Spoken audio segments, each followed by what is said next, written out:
Mengapa negara maju membiarkan kelompok pemberontak memiliki teknologi rudal balistik? Ribuan nyawa melayang setiap tahunnya hanya agar pabrik senjata bisa menempelkan label combat proven di produk mereka. Bagaimana Timur Tengah secara tidak langsung membentuk masa depan militer global? Timur Tengah saat ini bukan sekadar zona konflik berdarah. Bagi negara-negara produsen senjata raksasa, wilayah ini adalah laboratorium raksasa, tempat di mana drone kamikaze murah, sistem pertahanan udara triliunan rupiah, dan taktik perang gerilya modern diuji coba secara live. Tidak ada simulasi komputer yang bisa mengalahkan akurasi medan perang sesungguhnya.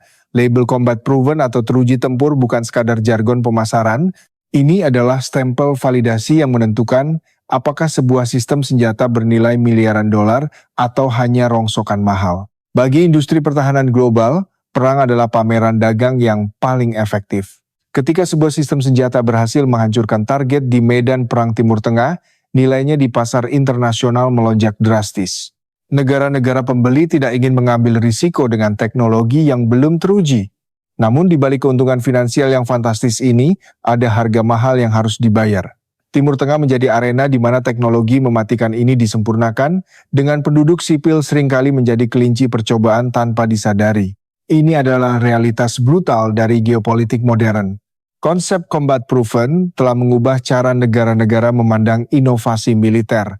Alih-alih mengembangkan senjata secara rahasia selama puluhan tahun, tren saat ini adalah menyebarkan prototipe ke zona konflik secepat mungkin, mengumpulkan data, dan melakukan iterasi desain secara real-time. Ini adalah pendekatan pengembangan yang gesit, mirip dengan cara perusahaan teknologi merilis perangkat lunak. Namun dalam konteks militer, bug dalam sistem tidak hanya menyebabkan aplikasi crash, tetapi bisa mengakibatkan kehancuran masif. Dan Timur Tengah adalah beta tester utama. Dalam video ini, kita akan membongkar bagaimana wilayah ini berfungsi sebagai laboratorium. Kita akan melihat siapa saja aktor utamanya, teknologi apa yang sedang diuji, dan bagaimana aliran data dari medan pertempuran mengubah lanskap pertahanan global selamanya. Mari kita mulai dengan memahami struktur kekuatan yang memungkinkan eksperimen skala besar ini terjadi. Ini bukan sekadar pertarungan antar negara, melainkan jaringan kompleks proksi bersenjata yang bertindak sebagai perpanjangan tangan kekuatan regional dan global. Kenapa itu ya? Mengapa Timur Tengah begitu rentan menjadi arena uji coba? Jawabannya terletak pada kombinasi ketidakstabilan politik yang kronis, sumber daya energi yang melimpah, dan kepentingan strategis negara-negara adidaya yang saling berbenturan di wilayah ini. Ketidakstabilan ini menciptakan ruang hampa kekuasaan yang dengan cepat diisi oleh aktor-aktor non-negara dan kekuatan regional yang ambisius. Mereka bersedia menggunakan teknologi militer terbaru untuk mencapai tujuan politik mereka, memberikan kesempatan emas bagi produsen senjata. Selain itu, lanskap geografis Timur Tengah yang beragam dari gurun pasir yang luas hingga pegunungan terjal dan selat sempit menyediakan lingkungan pengujian yang ideal untuk berbagai jenis sistem senjata, mulai dari kendaraan lapis baja hingga rudal anti kapal. Untuk memahami fenomena ini, kita harus melihat peran Iran. Di bawah sanksi internasional yang berat, Iran tidak bisa membeli senjata canggih secara terbuka. Sebagai gantinya, mereka mengembangkan industri pertahanan domestik yang tangguh dan cerdik, berfokus pada asimetri. Strategi utama Iran adalah forward defense atau pertahanan maju. Alih-alih bertempur di wilayahnya sendiri, Iran mempersenjatai, melatih dan mendanai jaringan proksi di seluruh Timur Tengah. Houthi di Yaman, Hizbullah di Lebanon, dan berbagai milisi di Irak dan Suriah. Jaringan proksi ini bukan hanya alat politik tetapi juga perpanjangan dari laboratorium R&D militer Iran. Setiap kali Houthi menembakkan rudal balistik ke arah Laut Merah, atau Hizbullah meluncurkan roket melintasi perbatasan, Iran mengumpulkan data berharga. Mereka mempelajari bagaimana senjata mereka berkinerja dalam kondisi pertempuran nyata. Bagaimana rudal tersebut mengatasi sistem pertahanan udara musuh? Apakah sistem panduannya akurat? Data ini sangat penting untuk menyempurnakan generasi senjata berikutnya. Houthi di Yaman misalnya telah berevolusi dari milisi bersenjata ringan menjadi kekuatan yang mampu mengancam pelayaran internasional dengan rudal balistik anti kapal dan drone canggih. Transformasi ini dimungkinkan oleh transfer teknologi dan keahlian dari Iran. Melalui Houthi, Iran dapat menguji efektivitas rudal anti kapal mereka terhadap kapal perang modern milik koalisi barat tanpa harus terlibat dalam konfrontasi langsung. Ini adalah taktik yang brilian sekaligus berbahaya, meminimalkan risiko bagi Iran sambil memaksimalkan pembelajaran. Di Lebanon, Hizbullah memiliki gudang senjata yang diperkirakan berisi ratusan ribu roket dan rudal. Mereka berfungsi sebagai pencegah strategis bagi Iran, sekaligus tempat uji coba untuk taktik serangan saturasi membanjiri pertahanan udara musuh dengan volume tembakan yang masif. Setiap bentrokan antara proksi Iran dan musuh-musuhnya adalah eksperimen. Eksperimen tentang jangkauan, akurasi, daya ledak, dan ketahanan terhadap gangguan elektronik. Dan hasil dari eksperimen ini tidak hanya menguntungkan Iran. Negara-negara lain, termasuk Rusia, mengamati dengan cermat. Mereka melihat bagaimana senjata-senjata murah dan asimetris ini dapat merepotkan militer konvensional yang jauh lebih kuat dan kaya. Ini membawa kita pada bintang baru dari Laboratorium Perang Timur Tengah. Inovasi tidak selalu berarti teknologi yang paling canggih atau mahal. Terkadang, inovasi adalah tentang menemukan cara termurah dan paling efisien untuk mencapai tujuan mematikan. Dan dalam hal ini, Iran telah menemukan resep yang mengubah aturan permainan. Keberhasilan jaringan proksi Iran membuktikan bahwa teknologi rudal dan drone yang memadai, jika digunakan dalam jumlah besar dan dengan taktik yang tepat, dapat menetralisir keunggulan udara dan teknologi tradisional yang selama ini didominasi oleh negara-negara barat. Ini adalah pergeseran paradigma yang signifikan. Fokus industri pertahanan kini tidak hanya pada menciptakan senjata yang tak terkalahkan, tetapi juga pada menciptakan sistem pertahanan yang ekonomis untuk melawan ancaman yang murah dan masif. Ini adalah perlombaan biaya. Mari kita bahas secara spesifik tentang Shahed 136. Drone kamikaze buatan Iran ini adalah contoh sempurna dari inovasi disruptif dalam peperangan modern. Bentuknya sederhana, sayap delta, mesin piston bising yang sering disamakan dengan suara mesin pemotong rumput. Tidak ada material siluman berteknologi tinggi, tidak ada sensor elektrooptik yang rumit. Ia hanya membawa hulu ledak sekitar 40 kg dan sistem navigasi GPS komersial yang dipadukan dengan sistem inersia dasar. Biaya produksinya diperkirakan hanya sekitar 20.000 hingga 50.000 dolar. Bandingkan dengan satu rudal jelajah Tomahawk yang harganya mencapai 2 juta dolar. Shahed 136 tidak dirancang untuk bertahan hidup atau kembali ke pangkalan. Ia dirancang untuk diluncurkan dalam jumlah besar, sebuah kawanan mematikan yang bertujuan menguras pertahanan udara musuh. Disinilah letak kejeniusan brutalnya. Jika musuh menembak jatuh Shahed dengan rudal pencegat seharga jutaan dolar, musuh secara finansial kalah. Meskipun mereka berhasil menghancurkan target, ini adalah perang ekonomi yang sangat tidak seimbang. Shahed 136 pertama kali menarik perhatian dunia ketika digunakan dalam serangan ke fasilitas minyak Aramco di Arab Saudi pada tahun 2019. Serangan presisi ini mengejutkan dunia dan membuktikan bahwa sistem pertahanan udara canggih pun bisa ditembus oleh kawanan drone murah yang terbang rendah. Sejak saat itu, Shahed telah menjadi primadona di Laboratorium Perang Timur Tengah. Data kinerjanya dianalisis dengan cermat. Bagaimana ia menghindari deteksi radar, apa kelemahannya terhadap peperangan elektronik. Setiap serangan memberikan wawasan baru. Keberhasilan Shahed 136 bahkan menarik perhatian Rusia, yang kemudian mengimpor ribuan unit dan memproduksinya secara lokal dengan nama Gran 2 untuk digunakan di Eropa Timur. Ini adalah bukti nyata bagaimana teknologi yang diuji di Timur Tengah menyebar ke konflik global lainnya. Kenapa itu ya? Bagaimana sebuah drone yang menggunakan komponen komersial bisa begitu efektif? Kuncinya adalah integrasi dan skala. Komponennya mungkin murah, tetapi cara mereka digabungkan dan taktik pengerahannya sangatlah mematikan. Desain Shahed 136 terus berevolusi berdasarkan umpan balik dari medan perang. Versi terbaru dilaporkan memiliki material penyerap radar, mesin yang lebih senyap, dan kemampuan navigasi yang lebih tahan terhadap jamming. Laboratorium ini tidak pernah berhenti beroperasi. Evolusi ini memaksa negara-negara barat dan sekutunya untuk memutar otak. Mereka tidak bisa lagi mengandalkan rudal pencegat yang mahal. Mereka harus mengembangkan sistem pertahanan yang sama murahnya, seperti meriam anti pesawat berpandu radar atau senjata laser. Fenomena Shahed membuktikan bahwa dalam peperangan modern, kuantitas memiliki kualitasnya sendiri. Kawanan senjata murah yang diluncurkan secara bersamaan dapat membebani sistem pertahanan paling canggih sekalipun, menciptakan celah mematikan bagi senjata yang lebih besar untuk masuk. Ini adalah pelajaran berharga yang dipelajari dengan darah dan kehancuran di Timur Tengah dan kini membentuk doktrin militer di seluruh dunia. Konsep peperangan asimetris telah diangkat ke tingkat yang sama sekali baru berkat laboratorium ini.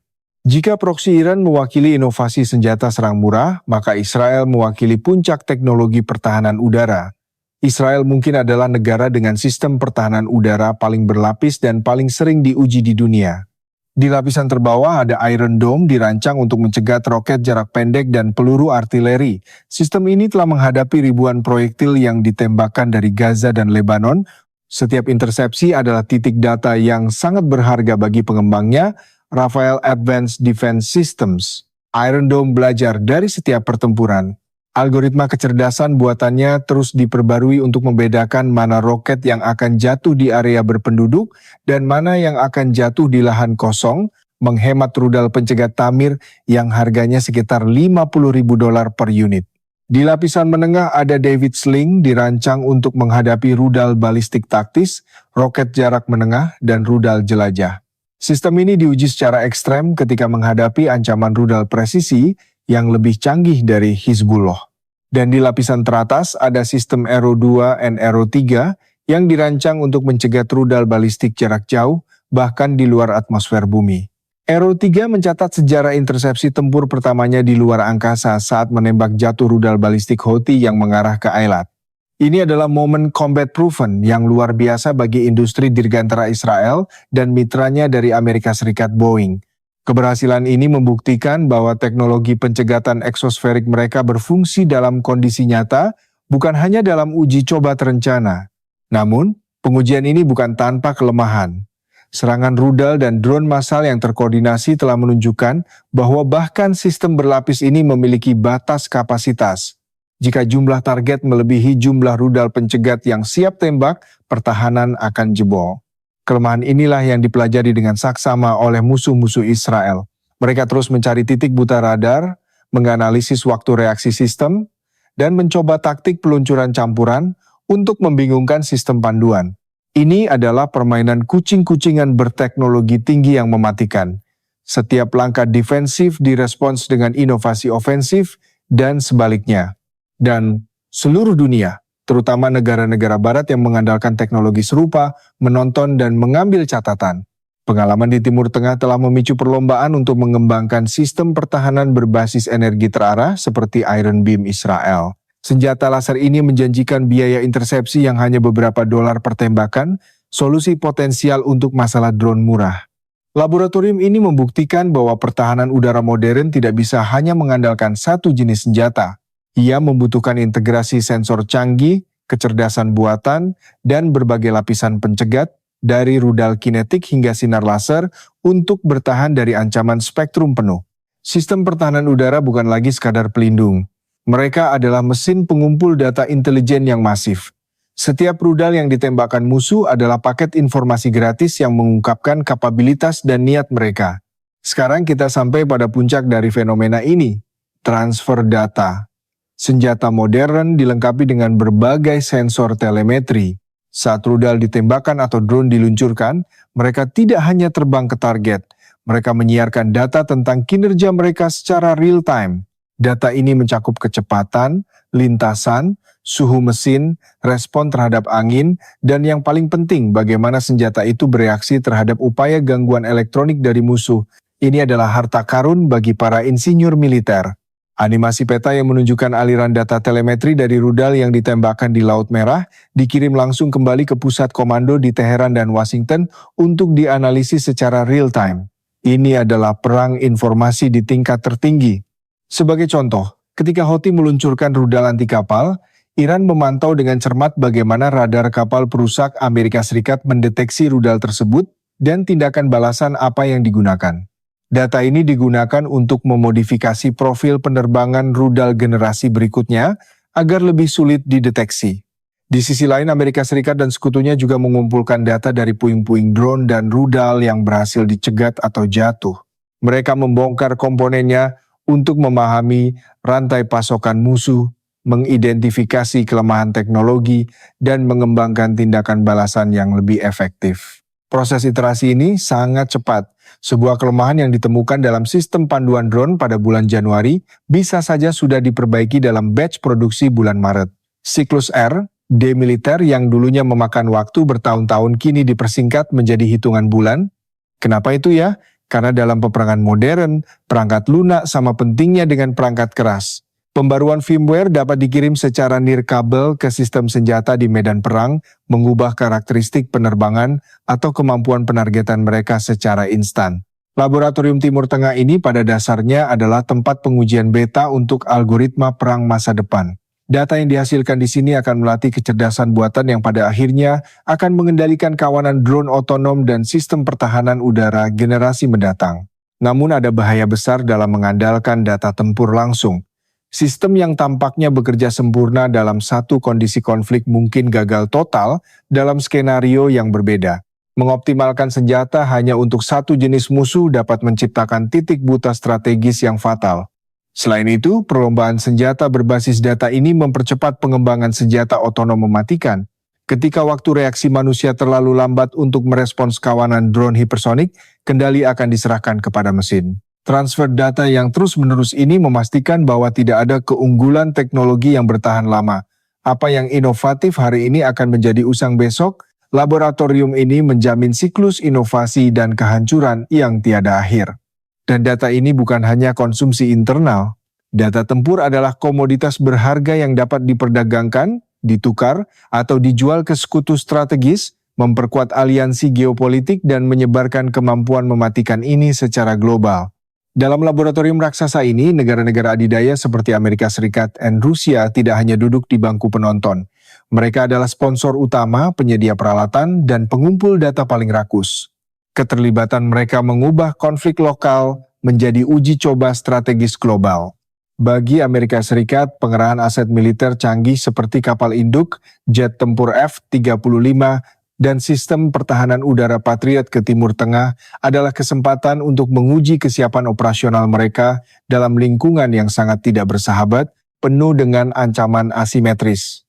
Ketika kapal perusak AS menembak jatuh drone Houthi di Laut Merah, mereka tidak hanya melindungi jalur pelayaran, mereka sedang memvalidasi efektivitas radar SPY, satu dan rudal pencegat standar misal mereka terhadap profil ancaman baru. Ini adalah pengujian lapangan yang tak ternilai harganya. Rusia, di sisi lain, telah menggunakan intervensinya di Suriah sebagai ajang pameran besar-besaran untuk industri pertahanannya. Mereka menguji ratusan jenis senjata baru, mulai dari jet tempur Su-57 hingga rudal jelajah Kalib dan sistem pertahanan udara S-400. Menteri Pertahanan Rusia bahkan secara terbuka menyatakan bahwa operasi di Suriah membantu mereka mengidentifikasi dan memperbaiki kelemahan pada berbagai sistem senjata. Label Combat Proven di Suriah digunakan secara agresif untuk memasarkan senjata Rusia ke pasar ekspor internasional. Keterlibatan negara adidaya juga berarti pengenalan teknologi peperangan elektronik tingkat lanjut. Suriah dan wilayah sekitarnya sering digambarkan sebagai lingkungan elektromagnetik paling padat dan diperebutkan di bumi. Pesawat pengintai dan satelit dari berbagai negara terus-menerus memindai frekuensi, mencoba memecahkan kode komunikasi musuh, dan menguji coba teknik jamming baru. Ini adalah pertempuran tak terlihat yang sama pentingnya dengan pertempuran kinetik di darat. Bahkan sekutu regional seperti Arab Saudi dan Uni Emirat Arab berpartisipasi dalam eksperimen ini. Dengan membeli senjata canggih dari Barat dan menggunakannya dalam konflik Yaman, mereka menyediakan data kinerja operasional yang penting bagi pabrikan senjata di Amerika dan Eropa. Namun, ada risiko besar bagi negara-negara adidaya ini. Peralatan canggih mereka bisa saja jatuh ke tangan musuh. Ketika sebuah drone siluman AS jatuh di Iran bertahun-tahun lalu, Iran berhasil merekayasa baliknya, mempercepat program drone domestik mereka sendiri secara drastis. Ini adalah pedang bermata dua dari laboratorium perang.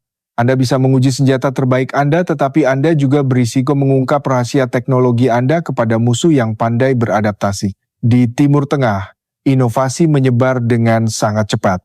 Kehadiran militer asing yang masif ini juga menciptakan efek pemicu.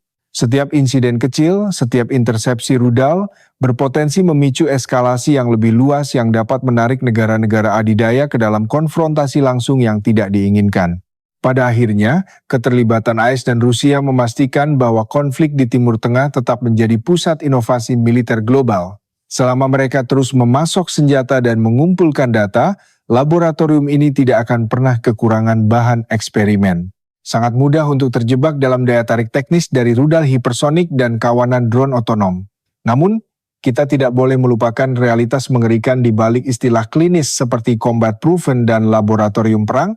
Di laboratorium ini, subjek eksperimennya adalah manusia. Kota-kota yang dihancurkan bukan sekadar poligon uji coba, mereka adalah rumah tangga, sekolah, dan rumah sakit. Data telemetri yang sangat berharga bagi insinyur militer sering kali dibeli dengan darah warga sipil. Penggunaan senjata peledak di daerah padat penduduk, sebuah taktik yang sering terlihat dalam konflik proksi ini, menyebabkan penderitaan yang tak terbayangkan.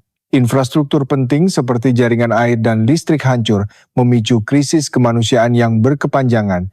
Bahkan senjata presisi tinggi yang diiklankan mampu meminimalkan korban sipil tidak luput dari kesalahan. Kegagalan intelijen, malfungsi teknis, atau sekadar penggunaan yang sembrono seringkali berujung pada tragedi mematikan. Selain itu, proliferasi drone murah dan mudah dioperasikan berarti bahwa kelompok bersenjata non-negara kini memiliki kemampuan destruktif yang sebelumnya hanya dimiliki oleh militer nasional. Ini membuat konflik menjadi lebih sulit diprediksi dan dikendalikan. Kenapa itu ya? Karena industri pertahanan global digerakkan oleh profit dan perang adalah bisnis yang sangat menguntungkan. Selama ada permintaan akan senjata combat proven, akan selalu ada insentif finansial untuk mempertahankan konflik agar tetap menyala. Ekonomi perang ini menciptakan siklus setan. Kehancuran memicu kebutuhan akan senjata baru yang mendorong lebih banyak inovasi dan pengujian yang pada gilirannya menyebabkan tingkat kehancuran yang lebih canggih. Penduduk Timur Tengah terjebak di tengah-tengah siklus ini. Hukum humaniter internasional berjuang untuk mengimbangi kecepatan inovasi teknologi ini. Bagaimana Anda mengatur penggunaan kawanan drone otonom? Siapa yang bertanggung jawab jika algoritma kecerdasan buatan membuat kesalahan fatal dalam penargetan? Pertanyaan-pertanyaan etis dan hukum ini masih belum terjawab, sementara eksperimen di lapangan terus berlanjut tanpa hambatan. Laboratorium ini tidak memiliki dewan peninjau etika, ia hanya diatur oleh hukum kelangsungan hidup dan supremasi taktis. Penting bagi kita, sebagai pengamat global, untuk melihat melampaui keajaiban teknologi dan mengenali biaya manusia yang sebenarnya. Inovasi mematikan ini tidak terjadi dalam ruang hampa, ia membentuk kehidupan dan masa depan jutaan orang. Dampak psikologis dari hidup di bawah ancaman konstan drone yang berdengung atau sirine peringatan rudal menciptakan trauma antar generasi. Ini adalah kerusakan kolateral yang tidak pernah tercatat dalam brosur penjualan industri pertahanan. Jadi, ketika kita mendengar tentang efektivitas sistem pertahanan udara baru atau kecanggihan drone kamikaze, kita harus selalu bertanya, berapa harga sebenarnya dari kemajuan ini dan siapa yang membayarnya? Lalu, kemana arah semua ini? Laboratorium Perang Timur Tengah telah memberi kita gambaran sekilas tentang masa depan konflik bersenjata global. Dan masa depan itu didominasi oleh kecerdasan buatan, otonomi, dan peperangan asimetris berbiaya rendah. Kita akan melihat pergeseran dari platform militer raksasa yang mahal, seperti kapal induk atau pesawat pengebom strategis, menuju sistem yang lebih kecil, lebih murah, dan dapat dikorbankan yang dikerahkan dalam jumlah besar. Konsep swarm warfare atau perang kawanan akan menjadi doktrin utama. Ratusan drone berkomunikasi satu sama lain secara otonom, akan berkoordinasi untuk mencari celah dalam pertahanan musuh, membanjiri sensor, dan menyerang target secara bersamaan dari berbagai arah.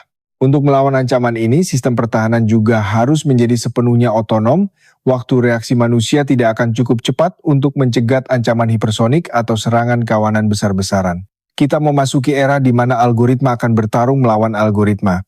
Peran proksi juga akan berevolusi, negara-negara besar akan semakin mengandalkan kelompok tentara bayaran dan milisi siber untuk melancarkan serangan yang dapat disangkal, mengaburkan batas antara perang dan damai. Timur Tengah kemungkinan akan tetap menjadi pusat pengujian utama, tetapi teknologi dan taktik yang disempurnakan di sini akan diekspor ke titik nyala potensial lainnya di seluruh dunia, seperti Eropa Timur atau kawasan Indo-Pasifik. Selain itu, perlombaan senjata di ruang angkasa dan ranah siber akan semakin terintegrasi dengan operasi darat. Mengganggu satelit komunikasi atau meretas sistem panduan drone akan menjadi taktik pembuka standar dalam konflik masa depan. Kita sedang menyaksikan militerisasi teknologi komersial secara besar-besaran. Komponen yang sama yang digunakan dalam smartphone atau drone pengiriman barang sedang diadaptasi menjadi senjata mematikan. Garis antara teknologi sipil dan militer semakin kabur. Ini berarti regulasi kontrol senjata tradisional yang dirancang untuk melacak rudal balistik besar atau komponen nuklir menjadi semakin tidak relevan. Bagaimana Anda mencegah penyebaran senjata ketika komponen utamanya dapat dibeli secara online? Komunitas internasional menghadapi tantangan monumental, kita memerlukan kerangka kerja baru untuk mengelola eskalasi konflik di era perang proksi berteknologi tinggi ini sebelum laboratorium ini menghasilkan senjata yang tidak dapat kita kendalikan. Kesimpulannya, Timur Tengah bukan sekadar arena pertikaian sektarian atau perebutan sumber daya kuno. Ia adalah garis depan inovasi militer yang kejam, sebuah inkubator bagi teknologi yang akan menentukan cara perang dilakukan di abad ke-21. Setiap rudal yang diluncurkan, setiap drone yang dicegat, menulis baris kode baru dalam cetak biru perang masa depan. Dan selama ada keuntungan yang bisa diraup dan keunggulan strategis yang bisa dimenangkan, eksperimen ini tidak akan berhenti. Memahami dinamika laboratorium senjata ini sangat penting. Bukan hanya bagi analis militer, tetapi bagi siapa saja yang ingin memahami arah geopolitik global. Karena senjata yang diuji di sana hari ini mungkin akan digunakan di tempat lain esok hari. Kenapa itu ya? Karena dunia kita semakin saling terhubung. Ketidakstabilan di satu wilayah memicu perlombaan senjata yang dampaknya dirasakan secara global. Kita tidak bisa lagi mengabaikan konflik yang jauh karena teknologinya tidak mengenal batas negara. Terima kasih telah menemani eksplorasi mendalam ini. Membedah realitas pahit di balik industri pertahanan global memang tidak mudah, tetapi ini adalah langkah pertama untuk memahami dunia tempat kita hidup. Apa pendapatmu tentang industri senjata global dan dampaknya terhadap konflik di Timur Tengah? Mari berdiskusi sehat di kolom komentar. Jangan lupa like video ini jika penjelasan tadi membantu dan subscribe untuk dokumenter geopolitik eksklusif lainnya.